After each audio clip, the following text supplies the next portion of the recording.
Okay. All right. So, Ed, I just wanted to talk a little bit about Thatcher then, really, in power, and Thatcherism in power. Now, one of the things that Margaret Thatcher, one of the early things that Margaret Thatcher did in power was to encourage the sell-off of council houses and provide incentives for people to buy their council house. Do you think, was that a significant, was that a significant thing that she did to enable her to win support of people? You know, how would you assess that, the sale of council housing? Yeah, I think it was. I think, you know, although it's irritating, the fact is, I think it worked. And I think it caused all kinds. I mean, for me, I was living in a council flat, and I had these dilemmas that should I buy the flat? Not. First of all, I was dead set against buying the flat, but as time elapsed, and I was getting concerned because my son, there's just me and my son living with me, and I was going, and I was a bit concerned when he was there on his own that he might get turfed out. So I didn't know what to do. I had no means of making sure he was housed. I did go up to the council and discreetly inquire as to what are the rules for handing your flat over to your son, and the son had to be 50 and my son wasn't, he was only young. So in the end I thought, well, this is after time elapsed when everyone was buying their flats. And I thought, well, if whoever moves in here next is going to buy it, whether I like it or not, that's the problem. But so what I did eventually, I did buy it, and it was cheap, and in a sense it wasn't fair, but it solved my problem at that time. I didn't really want to do it. I'm sure there were other people in a similar boat, but when I finally met Barbara, I was able to give my son half the money so he got a start. So all right, I've broken a rule, if you like. But in a sense, we have to deal with the world we're living in, the real world. In the real world, it's not about being pure, because none of us are pure in that sense. But it's about wanting to change the world we live in so we can make it so that things are very, very fair. And so, yes, I think she was successful in that endeavour, but of course we can see the result today with most people who bought their houses maybe have moved on.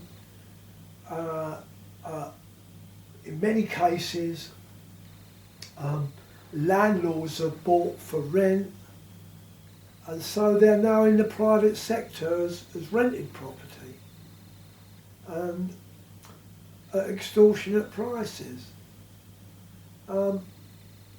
So again, it's like we go in this circle, but we never break free of the orbit of capital, you know, and we have to find a way of doing that if we're ever going to, you know, look around the world. If you look around the world, and it is a world, and capitalism is a world system.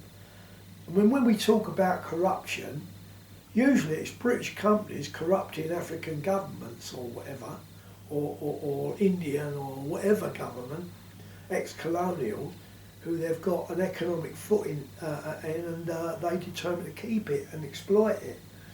And so I always knew as a docker that I couldn't unload a ship if some bloke out in Australia or United States or wherever, Africa or whatever, hadn't loaded the ships. And similarly, he couldn't unload the ship unless I'd loaded it. So we were connected. The world is connected. And it's not about just nationality and your country, right or wrong. It's about looking at the world. And also in the future, we're now discussing people trying to cross the channel. But you can imagine the future when all the countries become uninhabitable because we won't act together as a world to deal with the climate crisis. Could you imagine the whole of Pakistan on the move and want to come here? And that will happen unless we deal with it. And we just don't deal with our own end. We have to deal with the Pakistan end as well. And that means addressing the whole system, the whole world. And unfortunately, Marx described the people who run the world as a band of warring brothers, and that's what they are.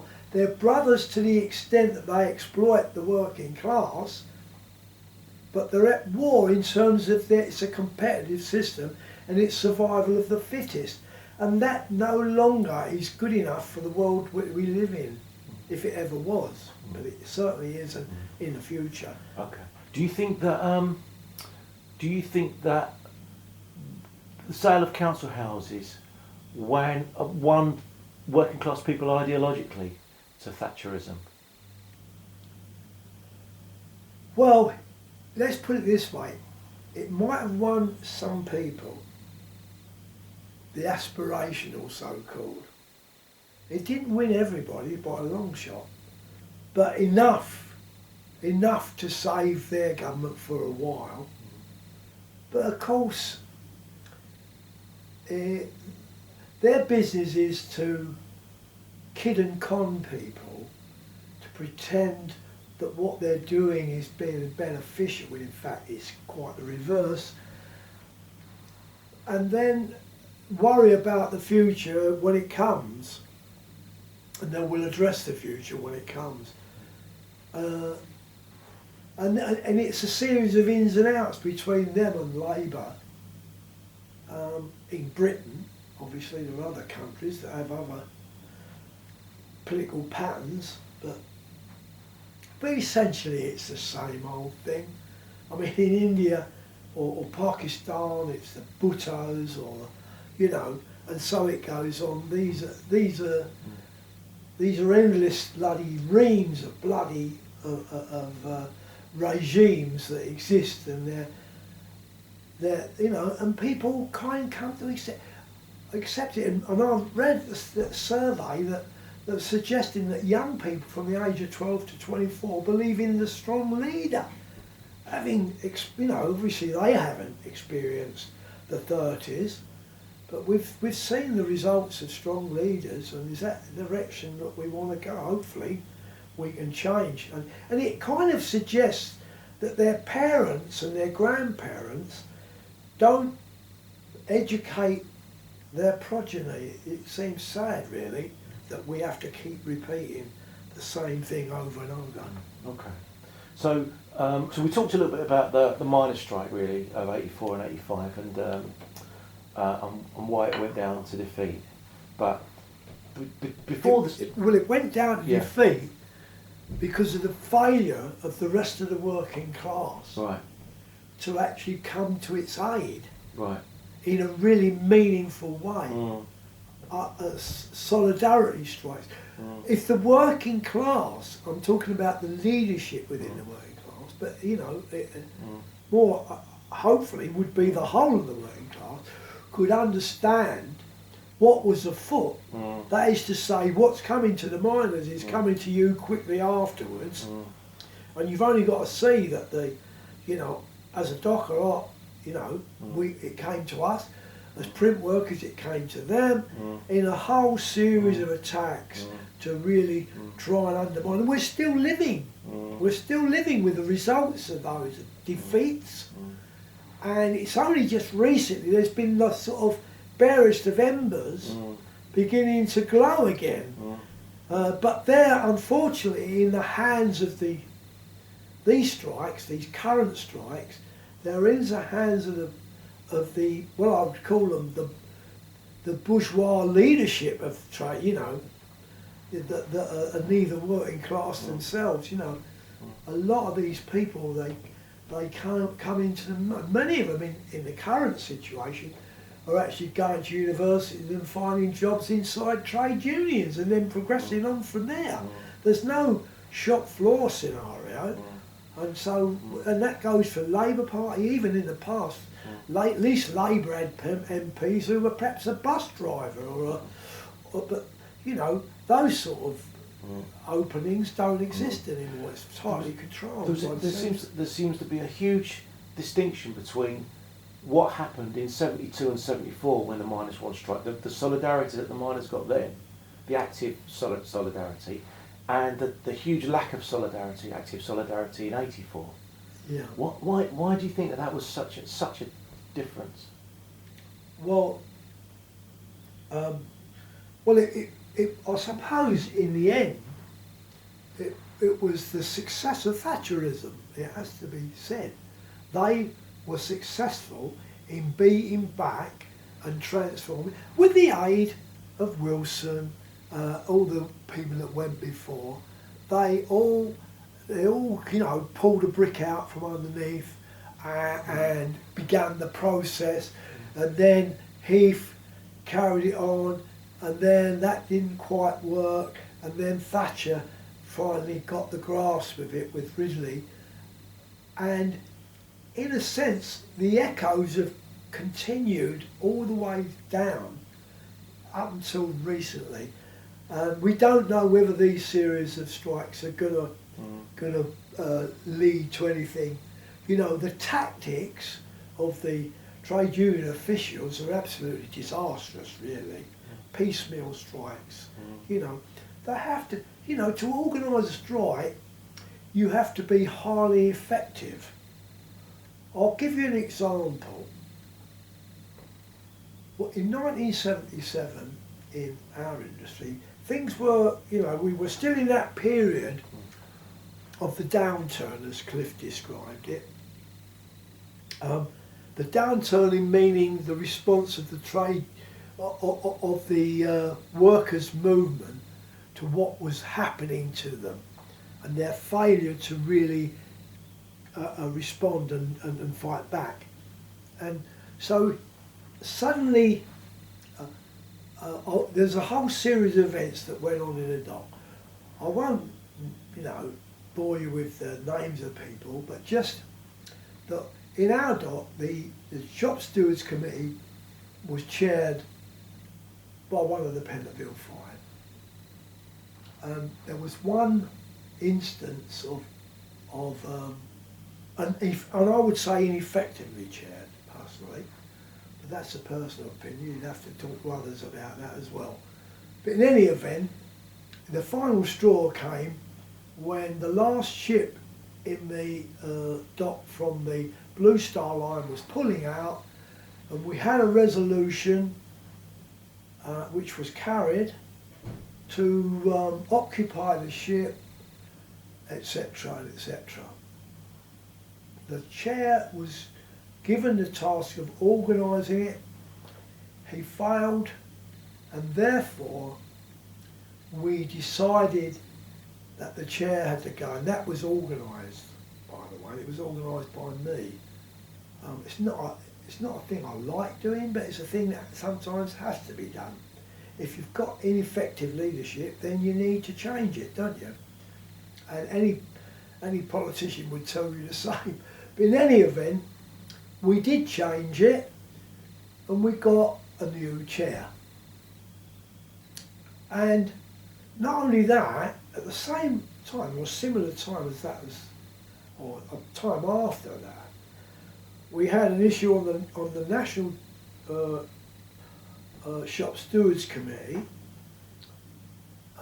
where we'd gone to Liverpool. We were on strike in London in 75, whole of London out, on the same basis of 72. We were still fighting the unemployment, and we needed to get more bangs to our buck, so to speak. So we went to Liverpool seeking solidarity.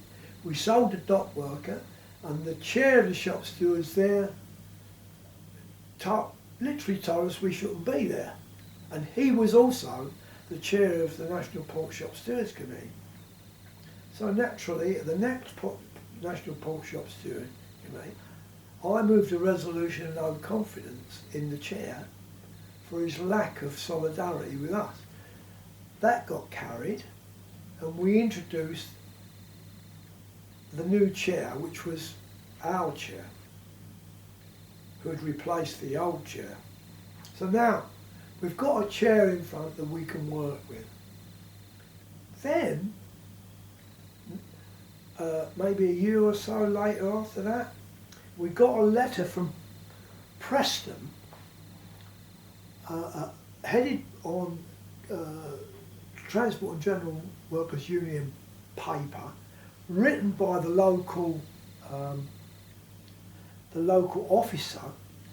official, calling for a meeting in Preston to discuss the possible closure of Preston. So I managed to go up there,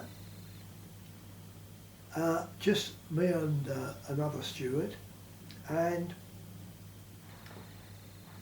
it was explained to us what was happening. It was a municipal port, it was being closed down, I think for development, and the workers were trying to fight. Could we get solidarity? Now, every port practically in Britain was there represented.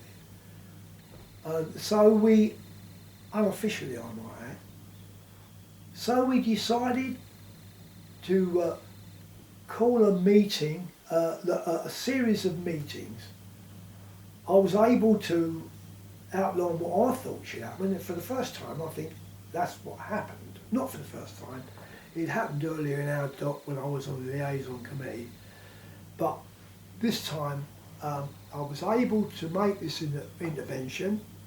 Most people were sort of about going out, and I said, well, let's have a one-day strike, see if we can organise everyone together, and if we can manage that, we can then go forward for the big one. And so that's exactly done. I suggested we set up an ad hoc committee from each big port, and they would then, beginning with Hull, go there, ask the workers to join the struggle to keep Preston open. Exactly the same in Liverpool, London, Southampton, and so on and so forth. And all the time we did that, the union officially was trying to stop it. But on the day, we called out every docker, I think, almost every docker came out. 26,500 port workers came out on strike for a one-day unofficial strike. And when we met again, obviously there's some sort of, can we manage to pull the big one off? So the discussion went like this.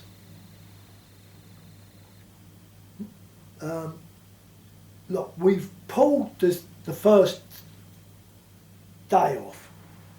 Now, what we do is we say we're going to call a strike in a month's time, 4 weeks or whatever, lay a date, make it known to the national press, and then on that day we call everybody out. Now, we don't know whether we can manage it.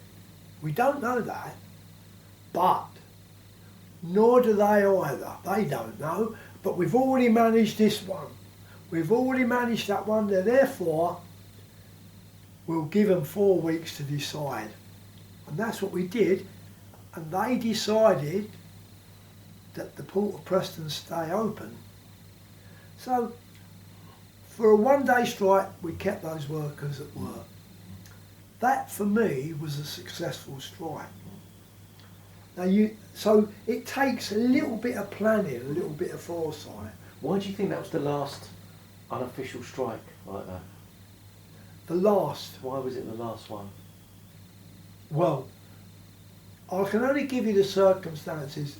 The last one we had, which was the 1989 strike, Oh right, sorry, not that was a disaster. Right, okay. That was a complete and utter disaster. Okay, I'll get onto that in a second Yeah. then if I can, Ed. So I just want to. So okay, so that was 77. That one. 77. Okay, and then so jumping forward a little bit to the 1984 miners' strike. So the dockers came out then as well. Is that right? What during the miners' strike? Yeah, they did, but it was on a pretext. This was done officially through the. It wasn't organised by the shop stewards, and by then, I think we had some new stewards in who were pretty inexperienced, I think, really. There'd been this argument that whether we should stay on the labour or return to labour occasionally, you know, because there's always that danger that the thing you're criticising, which is the officials, because they're in permanent situ, they lose sight of who they are and who they represent, and end up looking after their own interests and not the interests of the people they're supposed to represent. So, not wanting to become that, some of us decided we would go back in the labour in order to retain a connection. Otherwise, you become apart from the labour, and after a time, they go, well, what do they do? That little lot, they're up there. Oh, they don't have to go work anymore. You know, it's so easy to fall into that trap, and it is hard work, and you have to go back and do some hard work. But there are compensations as well. You have a laugh and a joke with your mates, and so you know it's not as bad as it seems. And so again, when what was it you were saying that the 84 strike, the dockers came out at the same time while the miners were on strike. Yeah. Again, this was done officially through the union, where the pretext was they were using, trying to get coal through some. I think it was Greenock. I'm not sure about that. I think it was in Scotland, but it was a response officially from our union. But it was never in solidarity with the miners. Right. It was expressed as using unregistered labour. I think that was what it was at the time. It's a while ago now, but it was a pretext. It wasn't. Oh, we're in support of the miners. Everyone should support the miners, which should have happened. That was the should have happened. The miners, if that had happened, the miners would never have gone down. Then subsequently, the printers, the dockers, all the rest of the workers, they wouldn't have gone down. Thatcher would have been a memory, because she would have lost, and she would have lost politically as well. But that didn't happen, and it was prevented from happening by the officials of the union again.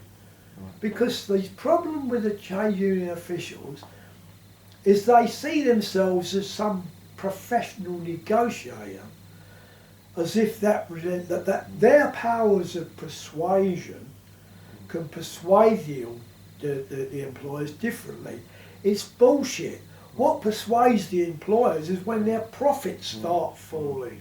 Do you think would the dockers have come out? Do you think if it had been put to I think strike in so. solidarity? Absolutely. We could have. You know, you would if I were doing it, you would start by putting leaflets around solidarity to the miners. You would start the programme of, or you know, because you don't change from A to B just like that. There is a process involved. And so, I mean, they'd never fight an election, for example, on the day after they've just declared the election, would they? They wouldn't do that, would they? They'd fight the election in order to win it, and they'd campaign to win it. And it's the same with workers at work. You have to campaign to get those workers to see the sense of solidarity. Okay. Was there a connection between the dockers and the miners during the strike? Were the miners in the dock and stuff like that? Or was there fundraising for the miners in the dock? Unfortunately, as I said to you, I went to see these young miners, inviting them to come over to try that, to begin that process of persuading our people in our dock and to try to spread those things. But unfortunately, it wasn't taken up through inexperience. I don't blame the young blokes there, but they were inexperienced. But they were persuaded by people who were older, who, if you like, saw the strike as their possession. They become possessive about the strike instead of understanding that this is everybody's struggle. You know, the miners' struggle was everybody's struggle, because it was the struggle to maintain wages and conditions for them, but also some of us had understood Ridley, so we knew which way the wind was blowing, the way it was going to come down the line to us. Unfortunately, the trade union movement per se, run by the officials, never produced any propaganda or anything to try and persuade the working class otherwise. In fact, most of them spent their time sniping and undermining Arthur Scargill, including, as I said before, Kinner.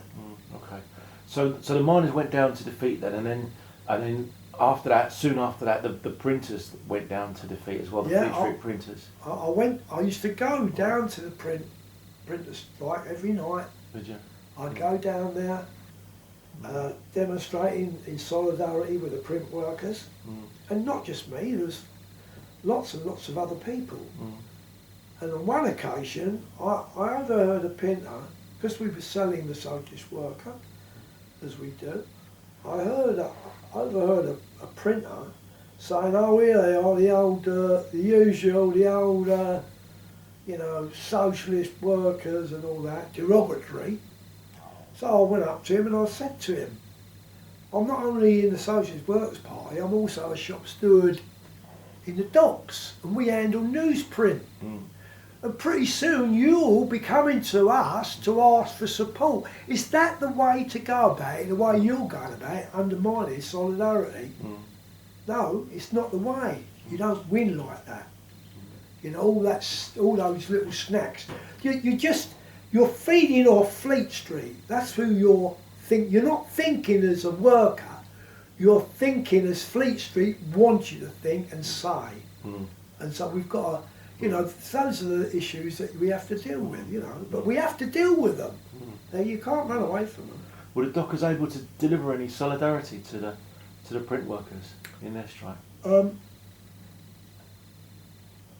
It's such a long time ago now. Well, first of all, we were the first people to notice that Murdoch was building an alternative print works and everything at Fleet Street. We were down there. We discussed it, and then it came up, and then they began bussing in people. I think it was from Southampton of all places. It was. And so this was a huge operation. The firm TNT, they began running Murdoch's newsprint and stuff like that. They got the contract to undermine Fleet Street workers. And this paper, there was originally the Daily Herald, the paper of the trade union movement and the Labour Party. And suddenly it was an instrument that's going to bust up all those that support Labour and the trade unions, That's the irony of it, the whole thing. Okay. So they went down to defeat after a year, I think it was, and then soon after that, then the government came for the dock labour scheme as well. Is that right? Yeah, it was. Well, we knew it was coming. We knew, but obviously, but we weren't. As I say, we weren't. I wasn't a shop steward. There were a few others who weren't shop stewards no longer, and the shop stewards that came in were not taking nothing away from some of them. My friends, I quite get on with them. but they they'd they'd had a close relationship. They were originally in the Blue Union, and they'd had a close relationship with the officials of the Blue Union. Now the officials of the Blue Union was like a small stevedore union, which had been busted out of the TUC over a dispute about recruitment into their union, or trying to recruit other union members into their union. That had died away years ago, but nevertheless they were still not part of the TUC. And their relationship with the average worker was a much more closer relationship. All they had in the union, as far as our dock was concerned, was 2 union officials who regularly showed up at the dock gates and spoke to people and turned up with the branches and that. So they were very, very close. That union had gone out of existence. Those same people had come into the T&G, which was a much more bigger, it was a conglomerate. Because unions, they're like companies. They grow in a way, they reflect capital. I mean, they're all about taking over other unions, just like companies take over other companies, you know. So they are a reflection of capitalism, unfortunately. And we have to, well, I was going to say reform, but I'm a revolutionary. I think in the end, we have to not just reform or transform. Well, we have to transform, but we need to completely clean it out, the trade union movement, because it's not fit for purpose. It doesn't do the job. Have a look at wages. As I said to you before, they earn all kinds of money. But when you look at the workers' wages, their wages are falling. How can they? We've got trade unions. Solidarity is the keynote of the trade unionism. But it isn't, is it? As demonstrated with the attitude towards the miners and the miners' strike. So solidarity isn't there, not built in strongly enough. Certainly not by, and I blame the bloody Webs. They professionalised the trade union movement. Now whether they did it intentionally or not unintentionally, but the net result is we've got it's like everything you ever know about, like religion. As soon as you've got a permanent career-oriented organisation within the religion or within the trade union or within the bloody political party, then what you end up with is a bureaucratic procedure and not. It doesn't reflect the rank and file. Okay. Yeah. So what did you strike against the ending of the scheme, the dock labour scheme? How did you try and fight it? Well, again, this is one of the first things that happened. As in the past, Southampton walked out, which was a good thing for me. But no, one of our shop stewards phoned up Southampton, said, "Get back inside the gates. We've got to act together." Now, of course, you've got to act together, but sometimes you have to act alone in order to act together. You know, so unfortunately, the experience in this trade union, like a shop steward, and I think he was reflecting, because he had a close relationship with the General Secretary, who was Ron Todd at the time. He had a close relationship, and I think that was the problem. They were now beginning to look towards the trade union officials, when our history, at least since the war, has been in conflict with the state. Because just after the war, dockers had a strike. 5 dockers were done for conspiracy, by a Labour government, staff thought, by a Labour government, done for conspiracy at the law courts, and because they'd organised unofficial strikes. Because why? Because in situ was the government during the war taken powers to control labour, and they wanted to retain those powers even though the war had ended. So that meant that dockers couldn't seek rises or anything like that, or go on strike, because they were under war conditions, and they weren't under wartime, so therefore wartime conditions shouldn't prevail. And so they tried to break that, and for that they were done for conspiracy, but they got off. They got off because why? Because there was a strike, another strike, you see. So strikes can be very, very effective ways of the working class getting, moving up the ladder, so to speak. Okay. So, so what happened to you then?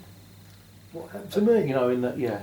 Oh, me and a number of others, we all got the sack. Anyone who'd been a shop steward, was a branch committee member, or any position in the union, was sacked. We had to go to, we put in for unfair dismissal. We won our unfair dismissal, but they never re-employed us. They wouldn't. None of us wanted the money. We wanted to be re-employed, but they obviously they were in a position to have to pay up, if you like, to compensate us, but they weren't about to re-employ us. And as you know, we've currently, which is rather gratifying to me, we're seeing strikes in Liverpool docks, in Felixstowe docks, and we never could get Felixstowe out of us, so that's a wonderful advancement. And so, the only thing I would say about the current situation is that Southampton indicated they weren't prepared to handle any work coming from Liverpool or Felixstowe. I think that if there's any disappointment at all, is that the workers, the dock workers in Liverpool and in Felixstowe should be getting in their cars, making their way to Southampton, calling on them to come out in solidarity action in favour of rises in wages, and to make it a national thing and begin the process of rebuilding the National Port Shop Stewards Committee once again.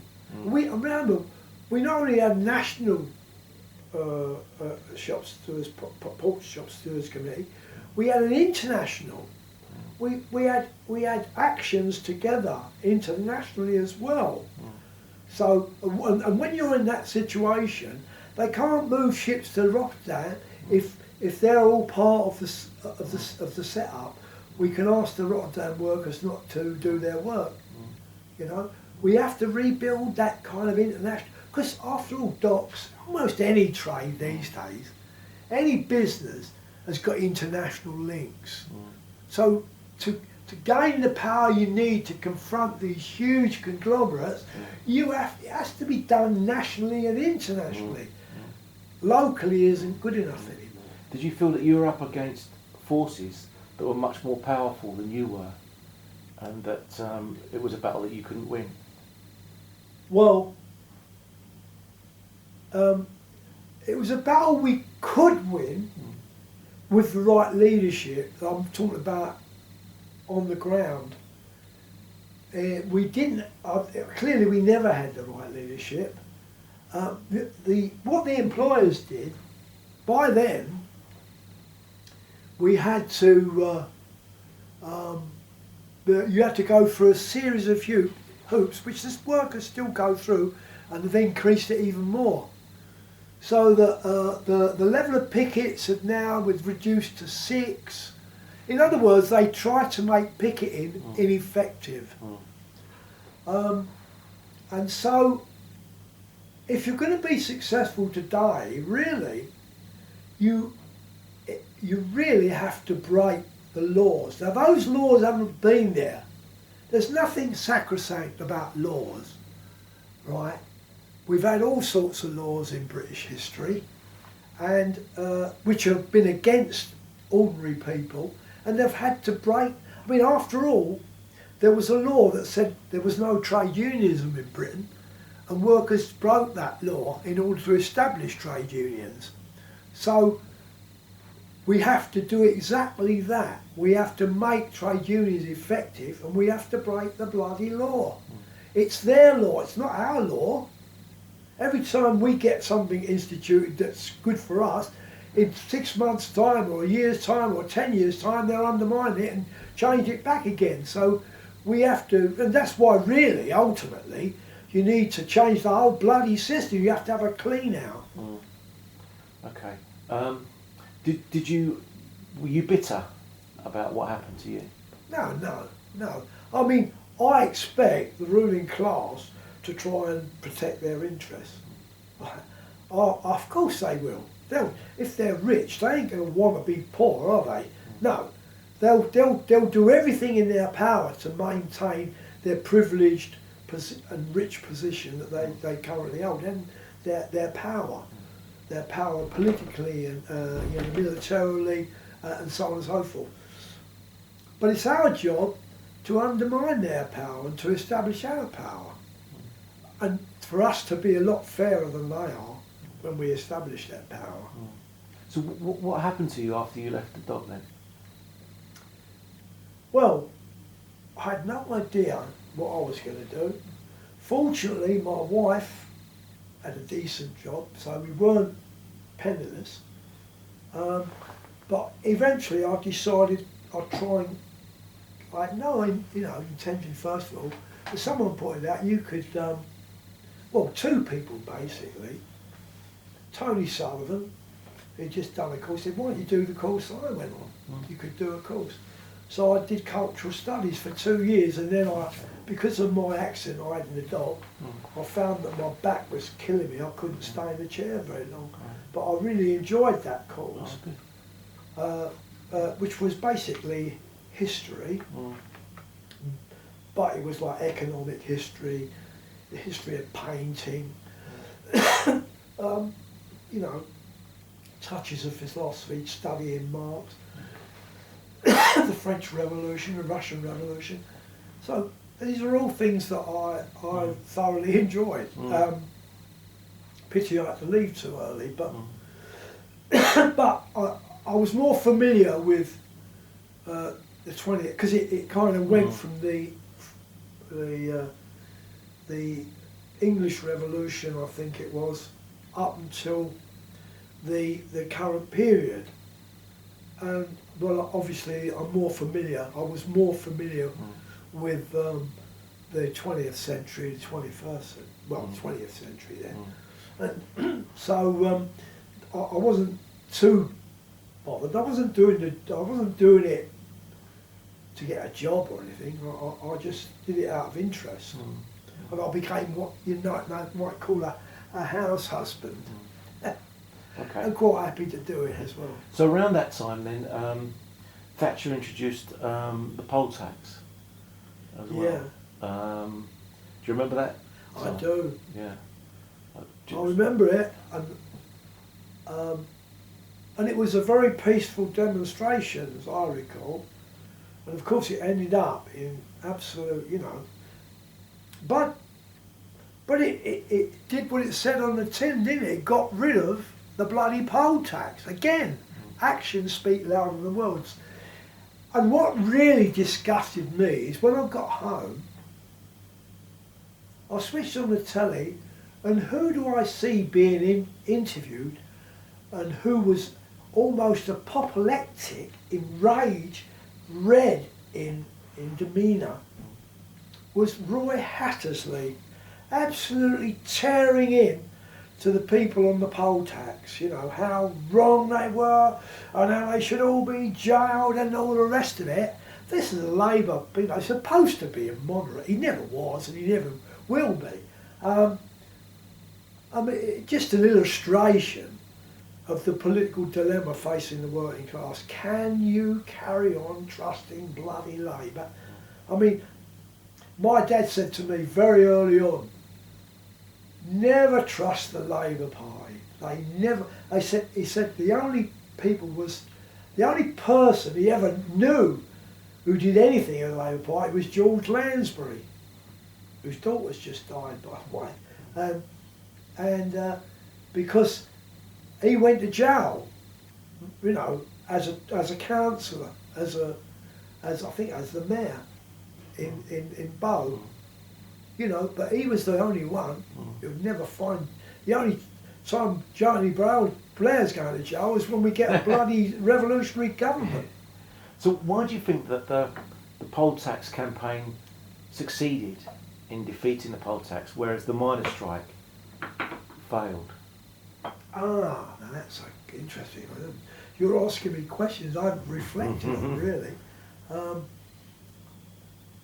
Well, I suppose the response was so immediate and so powerful, and it led to all people really preparing to go to court and go down if necessary. So that's the kind of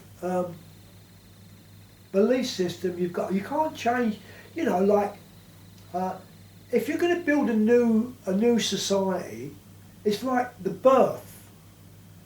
You know, the birth of a child, it's not a plain sailing thing. It's a struggle between the child trying to emerge, at great effort to the child, right? It just doesn't, it just doesn't happen just like that. It needs a supreme effort in order to live. And the same supreme effort is needed in order to live within this planet. And so, unless people are prepared to make the effort, stop complaining and just accept your fate. But I don't accept that fate. I want to see others like me, and I know there are others there, banded together to try and push the thing forward.